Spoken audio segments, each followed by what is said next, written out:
Fellow Kenyans, the second path out of the COVID fog for Kenya is an opportunity with a promise.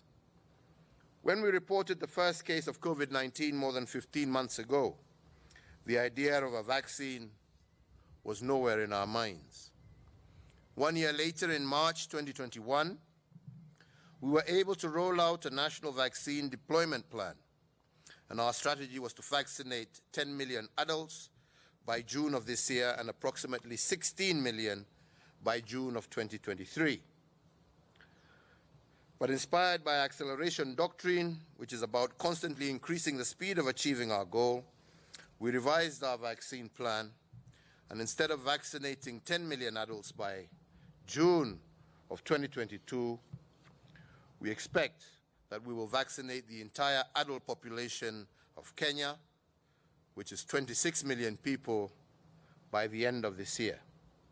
In fact, by Christmas of this year, we intend to have vaccinated over 10 million adults, according to our experts, and we will have built a capacity to vaccinate 150,000 people every day as of August of 2021. And this accelerated plan will be aided by a few swift, bold actions and programs. For instance, we have already ordered 10 million vaccines from Johnson & Johnson, with the first consignment arriving in Kenya in August of 2021. But in the process of negotiating with this company, we also have managed to get a lower price. For the price of 10 million vaccines, we will be able to have them deliver 13 million doses. And because the Johnson & Johnson vaccine is administered using a single shot, the speed of rolling out our vaccination program will therefore be accelerated. Using these vaccines and others in the pipeline, this is how we will vaccinate over 10 million Kenyans by Christmas of 2021 and 26 million Kenyans by the end of 2022. And if a vaccine for underage populations is registered by early next year, we intend to vaccinate an extra 4 million young adults by June of 2022. With a vaccinated population of 30 million people, this will allow us to begin the journey for herd immunity against this pandemic, and this is our intention for the next 12 months. In that regard, and following consultations with the Council of Governors, and also with the advice of the National Emergency Response Committee to COVID-19 and the National Security Council, today again I issue Public Order number 4 of 2021. And that is, number 1, that the hours of curfew are maintained at between 7 p.m. and 4 a.m. in the COVID-19 hotspots, which comprise the counties of Kisumu, Siaya, Homa Bay, Migori, Busia, Kakamega, Vihiga, Bungoma, Kisii, Nyamira, Kericho, Bomet, and Trans Nzoia up to the 31st of July 2021. That for the rest of the territory of the Republic of Kenya, the nationwide curfew shall continue to be observed from 10 p.m. to 4 a.m. for a further containment period of 60 days. That excluding the above-mentioned counties, in-person worship and congregational worship shall continue to be conducted in keeping with the one-third capacity rule and in accordance with the guidelines of the Interfaith Council. That the prohibition against public gatherings is extended for a further 60 days. That all persons coming into the country must be in possession of a negative COVID-19 PCR certificate acquired no more than 96 hours prior to arrival into the country, with the PCR certificate also having been validated by the trusted travel platform for those traveling by air. That duly classified and licensed hospitality establishments must continue to adhere to the guidelines issued by the Ministry of Health. The establishments must also ensure the adoption of and compliance with the tourism safe travels protocols developed by the hospitality sector themselves. In regards to funerals, cremations, and other interment ceremonies, It is directed that these ceremonies shall be conducted strictly within the 96 hours of confirmation of death. That the attendees, officiators, and facilitators of funerals or graveside cremation ceremonies shall be limited to 100 persons in total. That the attendees, officiators, and facilitators of wedding celebrations, of marriage or traditional union ceremonies or rites of passage, and all other similar events or ceremonies shall be limited to 100 persons in total. That all hospitals are directed to limit the number of visitors for hospitalized patients to 1 visitor per patient per day, and that all other rules, guidelines, and protocols not reviewed through this public order shall continue to apply until otherwise notified. Fellow Kenyans, let me conclude with just 2 thoughts. First, it is now clear that we cannot exclusively depend on foreign partners and their systems to resolve our health crisis. And in that regard, we must substantially prepare ourselves for the next crisis before it knocks on our doors. As a government, we are addressing this matter through a medium-term and a long-term strategy. In the medium term, we will be building in Kenya a fill and finish plant. The plan being to import the COVID-19 vaccine unpackaged and finalize the logistics of filling and packaging here in Kenya. This will save us on time and will make us a supply hub for the East and Central African region.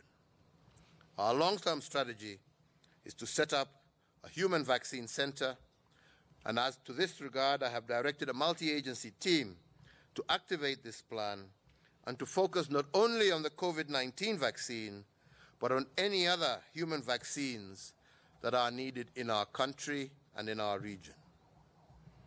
The national quest to produce human vaccines here in Kenya will elevate our nation as a producer for both human and veterinary vaccines that we currently supply to Eastern Africa all the way to Morocco in North Africa. The second thought is about the uptake of the COVID vaccine. Once we begin the mass rollout in July this year,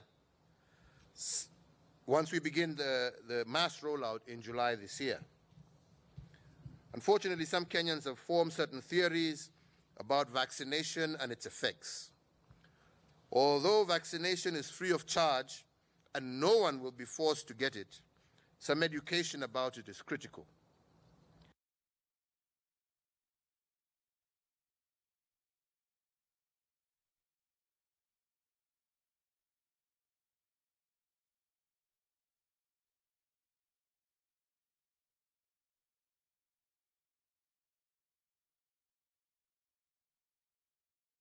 We apologize for that technical hitch, but President Uhuru Kenyatta has outlined the measures that will be in place as far as the COVID-19 pandemic is concerned. He says that, all right, we have him, so let's go back and recap later. Council, working with the private sector partners and other civic associations to take up the vaccine education and for it to be a central plank of the upcoming vaccination drive. This way, we will build a herd immunity and ensure that the instinct of communities to survive remains high. I thank you for your attention, and let me just continue to urge all Kenyans to do everything they can, not only to keep themselves safe, but also to keep their brothers and sisters, their parents, also safe. We can see what is happening across the globe, on our own continent. We are glad and happy that the measures that we have taken have helped us contain this disease as much as possible. But that can only and will only continue to be a successful route if we, as Kenyans, continue to work and collaborate together and support each other in this endeavor until we have truly defeated this pandemic and ensure that all of us are able to see the end of the rainbow. With those few remarks, I say thank you very much. God bless you all. Asanteni sana. Thank you.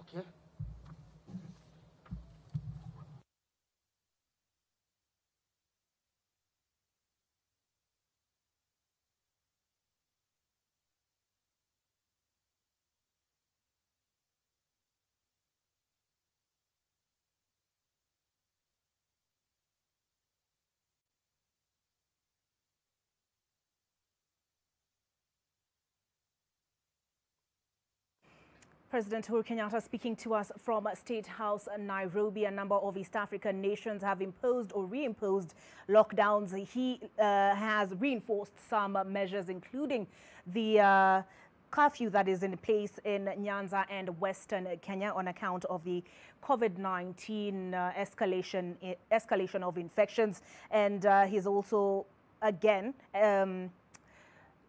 extended the curfew in the rest of the country. He says the same measures that were in place before these curfew measures stay in place in Nyanza and in Western until the 31st of July 2021. He says those to be buried need to be buried within 96 hours of the confirmation of death. The numbers as to those allowed to attend weddings and funerals remains at 100. As for those who have been taken ill, hospitals have been advised that they're to allow one visitor per patient per day. He had some good news, and that is Kenya has purchased 13 million doses of the Johnson & Johnson COVID-19 vaccine at the cost of 10 million doses. He says the plan is to vaccinate 10 million Kenyans by December, and the mass rollout will begin in July.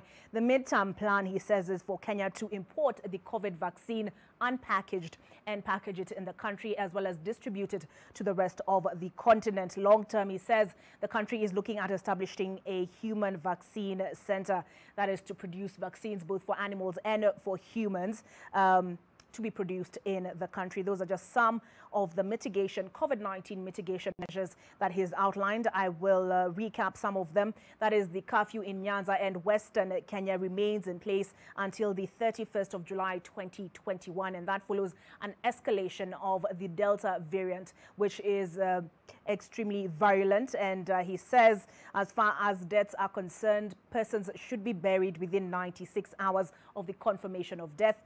Worship continues, but he says the capacity is capped at a third of the total capacity. He says one visitor per patient per day for those who are hospitalized, and that's pretty much it. We will be bringing you more details at 7 and at 9 p.m. President Uhuru Kenyatta speaking on the COVID-19 situation in the country.